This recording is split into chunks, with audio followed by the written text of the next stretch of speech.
Maharashtra today 24 news सत्य परिस्थितीचा सविस्तर आढावा।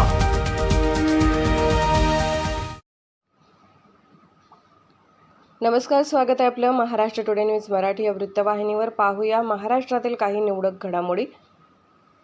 छत्रपती संभाजीनगर, मराठवाडा बहुजन विकास आघाडीचे अध्यक्ष रमेश गायकवाड यांचे वक्तव्य।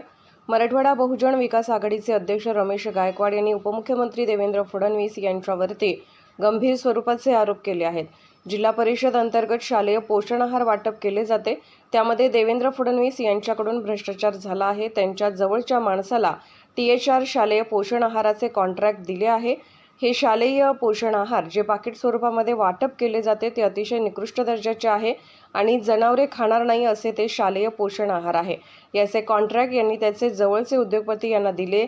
त्यानुसार देवेंद्र फडणवीस यांनी 15,000 कोटीचा THR घोटाळा केला असल्याचा आरोप रमेश गायकवाड यांनी केला आहे।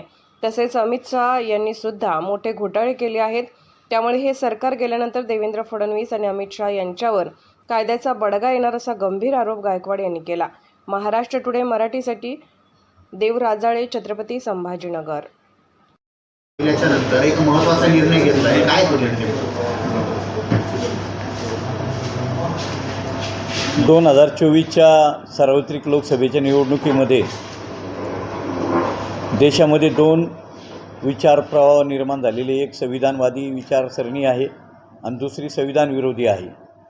आणि संविधान विरोधी शक्ती ही गेल्या 10 वर्षापासून या देशामध्ये सत्तेवर आल्याच्या नंतर या देशातली ज्या आपल्या देशाच्या संविधानामध्ये जे समाजवाद आणि धर्मनिरपेक्षता, समानता, बंधुत्व, न्यायावर आधारित असलेलं संविधान आपल्याला प्राधिकृत करून दिलेलं आहे, त्यामधील धर्मनिरपेक्षता शब्द वगळण्याचं काम नरेंद्र मोदींनी केलेलं आहे।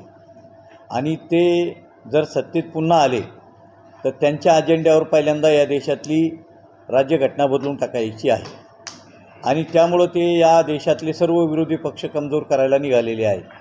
याचं ज्वलंत उदाहरण म्हणजे महाराष्ट्रामध्ये त्यांनी अनेक लोकांना EDच्या धमक्या देऊन, CBIच्या धमक्या देऊन, त्याचप्रमाणे देशातलं जे शेतकऱ्याचं आंदोलन सुरू होतं दिल्लीला, त्या शेतकऱ्याच्या आंदोलनामध्ये त्यांनी जे खिळे ठोकले, रस्त्यावर मोठमोठ्या भिंती बांधल्या आणि शेतकऱ्याचं आंदोलन दडपण्यासाठी अश्रुधुराचा आणि गोळीबाराचा वापर केला।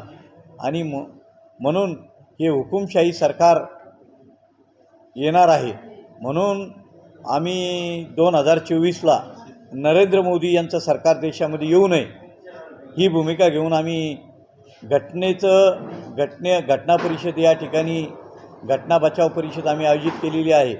30 एप्रिलला कालडा कॉर्नर येथे सायंकाळी 6 वाजता घटना बचाव परिषद होणार आहे आणि त्यामध्ये आम्ही जे देशातले जे काही अनुसूचित जाती, जमाती, OBC, अल्पसंख्याक, त्याचप्रमाणे शेतकरी, शेतमजूर या सर्वांना आम्ही त्या परिषदेला निमंत्रित करणार आहोत।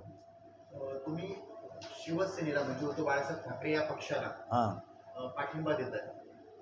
हा, म्हणजे आम्हाला याच्यामध्ये निर्णय घ्यायचा आहे घटना बचाव परिषदेमध्ये। एक प्रश्न आहे तुम्हाला, तुम्ही आता सांगितलं की अध्यक्षीय लोकशाही आणण्याचं काम भारतीय जनता पार्टी करते, नमूद केले हो। काय अध्यक्षीय लोकशाही आणण्याचं काम भारतीय जनता पार्टी करते, तुम्ही असं वक्ती दिले, काय? हो, म्हणजे त्यांना देशामध्ये, आपल्या देशामध्ये संसदीय लोकशाही संपून त्यांना अध्यक्षीय लोकशाही आणायची।